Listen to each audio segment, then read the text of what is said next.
طيب ايا كان اللي هقوله في الحلقه، خليكم فاكرين ان الحظ ممكن يساعدك تبدا، لكن النجاح الحقيقي بيجي بالشغل والتعب. وهل عندنا استعداد نسمع وجهة نظر مختلفة؟ لما نتكلم عن أي مسلسل ناجح ما ينفعش ننسب النجاح ده للبطل بس، لا، في ناس كتير وعوامل أكتر ساعدت في نجاح المسلسل. قبل ما تسمعوا الكلام اللي هقوله في الحلقة قولوا لنا في التعليقات، هل انتوا شايفين نجاح يوسف الشريف ده حظ ولا اجتهاد شخصي؟ وكملوا معايا الحلقة للآخر عشان تعرفوا ازاي نجاح يوسف الشريف قلب موازين الدراما المصرية. بفكركم تعملوا لايك، شير، سبسكرايب للقناه، لان ده بيساعد في ظهور المحتوى اكتر على اليوتيوب. ويلا بينا.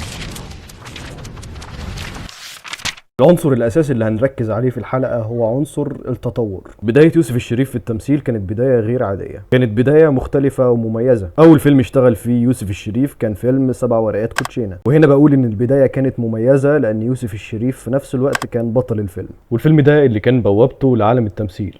إلا إنه ما كانش النجاح اللي خلى يوسف الشريف يدخل قلوب الجمهور، كانت بدايته الحقيقية لما قرر التوجه بشكل مباشر للدراما. مسلسل المواطن إكس، المسلسل ده خلى يوسف الشريف يدخل قلوب المصريين بشكل سريع. الواقعية اللي قدمها في الدور ده خلت الناس تتعلق بالقصة، وفريق العمل القوي اللي ضم مجموعة كبيرة من النجوم زي عمرو يوسف، أمير كرارة، سيد رجب، دينا الشربيني، محمود عبد المغني، زاد من قوة المسلسل. بعد المواطن اكس يوسف الشريف دخل مرحلة جديدة بأدوار مركبة زي رقم مجهول اللي كان مليان بالإثارة والغموض. المسلسل ده كان نقطة تحول كبيرة لأنه خلى الناس تعرف إن يوسف الشريف ممثل قادر يقدم أدوار معقدة وتشد الجمهور من أول لحظة. ونيجي ل 2013 بالمسلسل اللي خلى يوسف الشريف يبقى في حتة تانية بعيدا عن ممثلين الموسم الرمضاني.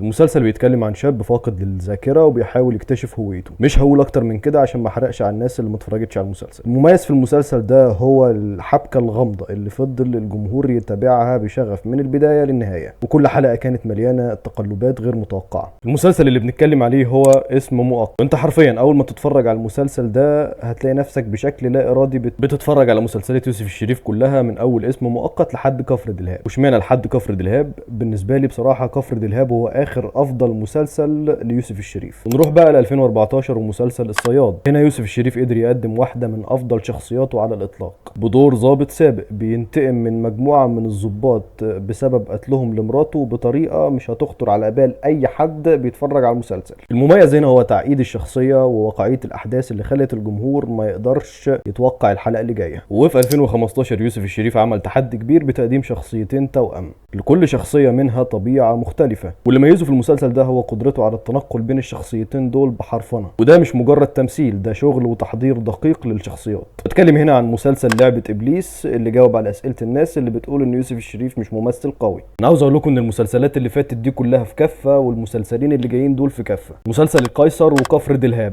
مسلسل القيصر اللي خلى يوسف الشريف يكتسح نسبة المشاهدات في الدراما الرمضانية. المميز هنا هو الاكشن والغموض اللي كان بيقدمهم بحرفية عالية، وخلى الجمهور يفضل مشدود لكل تطور في الاحداث. وفكرة ان انت تقدم مسلسل اكشن على المستوى العالي ده يأكد لك مدى اجتهاد يوسف الشريف في الشخصية اللي قدمها في مسلسل القيصر. ونروح بقى لكفر دلهاب في 2017 اللي خرج عن المألوف بدخول عالم الرعب، وده كان جرأة كبيرة في الدراما المصرية. المميز في المسلسل ده ان يوسف الشريف قدر يخلق حالة من الرعب المصري اللي ما شفناش زيه قبل كده. بعد ما شفنا المسلسلات دي السؤال هو هل كل ده كان مجرد حظ ولا يوسف الشريف هو اللي اجتهد وبنى نجاحه؟ الحقيقة ان يوسف الشريف معروف انه بيرفض ادوار كتير لحد ما يلاقي الدور اللي يستاهل، والجدير بالذكر ان معظم الادوار والمسلسلات اللي هو عملها كانت فكرته اصلا. الاجتهاد عنده مش بس في اختيار الادوار لكن كمان في دراسة الشخصية وتحليلها. هي دي استراتيجية يوسف الشريف، عشان كده تلاقي في كل عمل بيقدمه حاجة جديدة ومختلفة عن اللي قبله. في النهاية يوسف الشريف مش بس ممثل موهوب، هو كمان فنان ذكي بيعرف يختار ادواره بعناية وبيشتغل عليها باقصى جهد. الحظ ممكن يكون فتح له ابواب النجاح، لكن الاجتهاد والابداع هم اللي خلوه واحد من اهم نجوم الدراما المصرية. في النهاية ما تنسوش تعملوا لايك، شير، سبسكرايب عشان يوصل لكم كل جديد. سلام عليكم.